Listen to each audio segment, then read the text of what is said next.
Bna house drink count. And count so as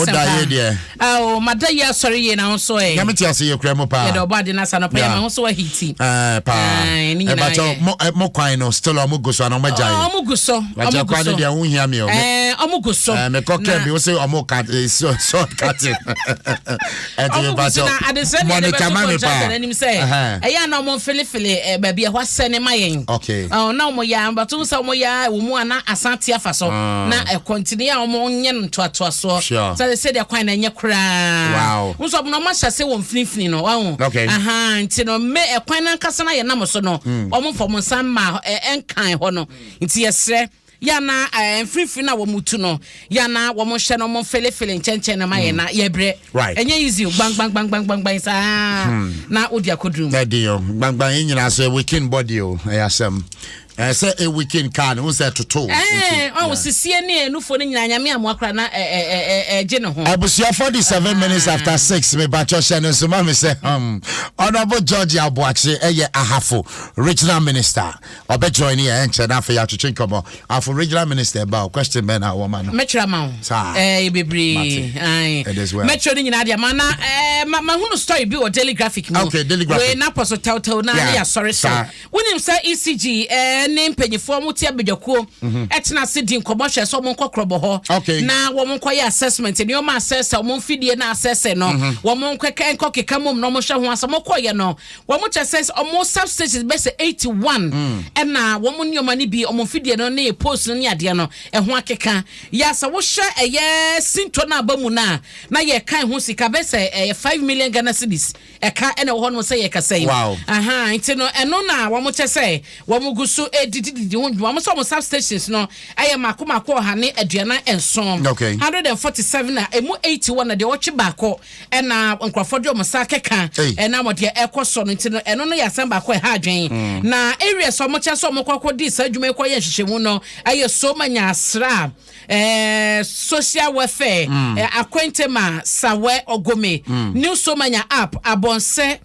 atua down na atua top last market agonyina omukoye atua meko hoda meko hu sa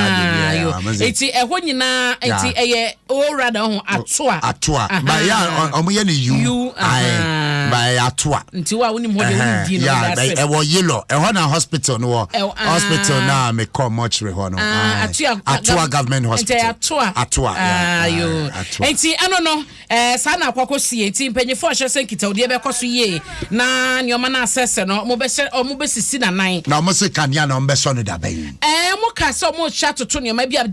end of this fan say weekend we ya wo mo be di hudwuma na se be ye ye nyina na we hope se ebebo mo saade ama temamofo no ma me fan kwa katafa to so dumi ensa na asama da ha say no wahu omo bo amane say wo ba Ghana ha say ya enama ya wi akokọ nam no 98% ena ewo mu a eno no ye krade ba na emu ohu sanse e wo hye Poultry Farmers Association of Ghana no a wo mo se kobasara na che se 2% pe ena wo mo eye nkokọ wo ha se no eye wo mo fa wo mo chafa wo mo betumi e de djuma so ultimate copy pan front page there can because enye ho na ye hwe wo be na nipa astop masa why na afro wa ha gidi wa ba be racho mo abna wo na afro no na wo ba na wo be abna se ama nipa hu ohun se abna ko me status ko me deep dey da ho anya wa da ho status na audio bigiri ya status you voting there fantastic kamisha we dey oh me do want to share yeah no say wa share yeah esi ana o ma na confuse no Ghana outstanding woman for the first time o man that kind of okay and me make say abena me nua mobo be adu die the why ye no why outstanding na wo ti hanu say na wo be pack what it mean oh my tenacity na kwabra wa man ye ne ha o time on so ye dem abra borem ade ame kwaba ni ma enti se de na me bo wa man ye bro he kra me aso de obi bo nko ba Would do Ghana outstanding women what now do ye anti no isi je for de no mo kan de se bibia de na kwamu a ebebo aha makai na meka eye akokɔ nam a ye wi wo kro ye ka sa akokɔ fosu no ye repa se ye hye ba eba ha sei ene ye ho asɛm ka se oti kro mu man mu na ye wo poultry farmers wo ha na enkokɔ a ye kran kokɔ nam a ye kra ba 98% 100% aka mu 2% a 82 na aka no na ye poultry farmers na local ase no local omo chafa. But the few people so ke koye pa o. Koye don pe no wi ate so wi akokɔ nam. Enye ne de ya bɔ ne mpania wo no enro. But to be say price difference no. Ebono ni asem no because na se wo kwa akoto akoko fu na wakwa wi ofia wan kasa be na bia won kita be se bia 45 Ghana 50 Ghana 60 Ghana wonya akoko nam aye local ento so ho ni nyina keka we ba to ko fozu ya ukita 50 cedis kra wo benya akoko na 30 kra wo benya no dia ko boni akoto be na magu ho nyina fozu nko a wa mo ye na hwan chicken fozu nko a enti ye ni mu dia ba ne be ye dia bo poultry farmers no na amomo so competitive ba womo ebo na womo ton kokɔ na se be na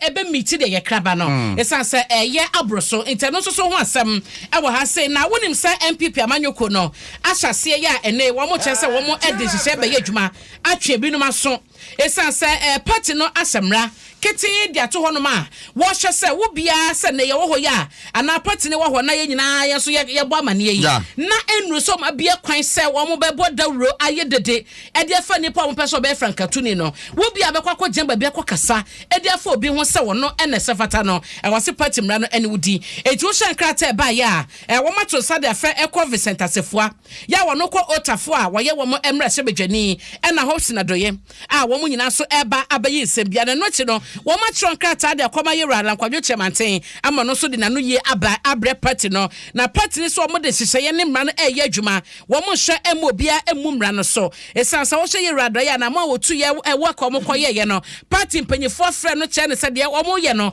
etia mra tia hihye wo mo twensa ne wo mamua e ho asɛm wo katafa to so dunsom e na enkokɔ ne de so ameka che wo no e ho asɛm wo katafa to so dunsia e wo daily graphic mu na owura Victor Pon eye president the Ghana National Association of Poultry Farmers no na akasa Victor Pon Jane na watch say ha wo mo ma wo mo enwuma edwumadi no eteba form. In fact on that issue I think say it's about time I ban here baby because me kai say esukodo ABY ekoye about the poultry farmers exactly odom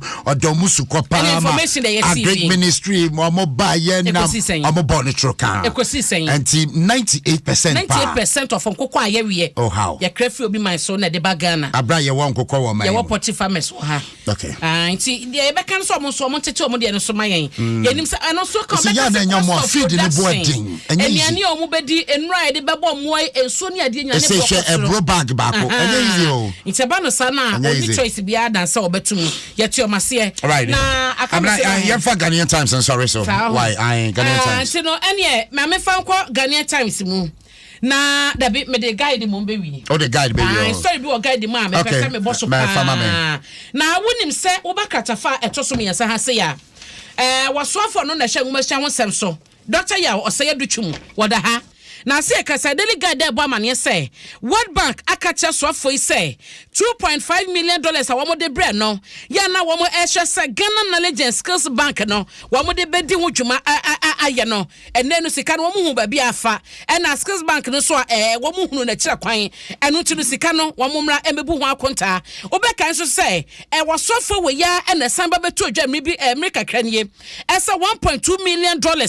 na eno World Bank for the bre no so womo training teachers bi ni ade e won sem ba ye mane ko wie so mo de krata ba baby sase training ni ko si sen ama ne respond ye nipa do da wa ye training no e ma Ghana Education Service mpanyi fo so be ka se wo mo de wonu munim training bi atisa ho asem san ko mo we ba ye ma ye de ma mo so de response ne ho nkro do ba ba ye and $2.5 million Bank of Ghana so mo de bre no wo mo te ho asem ti sika no wo mo hwehwe kira kwan eno ho asem e wo delegate katafa eto so me yesa me pa cha sa won saka emu amane ni nyina no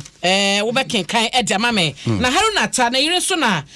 wa hye ne kwa wonya fish na de osiem yemu the late nana ya agimani foni eda ha ya say the former first lady nana kroda agimani Rollins ne nua kumano no enti ye so ba de so fa de kra esie ye MPP de no so eda ha na STEM University so aban no so hye ho akwan se bia matamanum wo mo de be kɔ no so no so ho asɛm wo daily guide ene mo saka bia pacho kenkan bi fama me abrabo gavin